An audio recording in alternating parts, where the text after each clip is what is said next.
పెట్టరా 23 రోజులు పట్టింది 23 రోజులు నాతో మాట నేను ఎప్పుడైనా తాగిన మాటిస్తున్నావు కదా మరి తాగినాక ఏం జరిగింది నీకు యాక్సిడెంట్ జరిగింది ఏం జరిగింది మళ్ళా కోమాలో ఎన్ని రోజులు పోయినావు 23 రోజులు పట్టింది 23 రోజుల ఎక్కడ పెడుతుంది మల్లెపూల వాసన జరుగుతుంది మల్లెపూల వాసన కూర్చో అప్పుడు ముసినాక కన్ను తెరిచానమ్మా సిరి మల్లెపూలు ముచ్చేసినాక గడ్డ తెరిచింది కన్ను తెరిచినాక మల్లెపూలు ముచ్చేసినాక రానిలేదమ్మా మల్లెపూలు కానీ అప్పుడు ఏదో దాచిపెట్టుకొని తీసుకొని వచ్చినారు మా వాళ్ళు అప్పుడు ముచ్చేసినాక కళ్ళు తెరిచింది 23 రోజులు 23 రోజులు ఈ మల్లెపూలు పెట్టాక సిరి మల్లెపూలు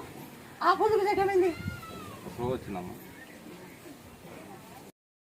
డాక్టర్ దగ్గర వెళ్తే ఆపరేషన్ చేయాలి అని చెప్పారమ్మా. చెప్తేను మా డాడీ ఇక్కడ వెళ్ళండి అని చెప్పినారు. చెప్తేనే ఇక్కడ వచ్చిన తర్వాత మీరు నడవలేక స్థితిలో వచ్చినాం మేము, నా హస్బెండ్ పట్టుకొని. మీరు వచ్చినాక కాళ్ళు అంతా ఇది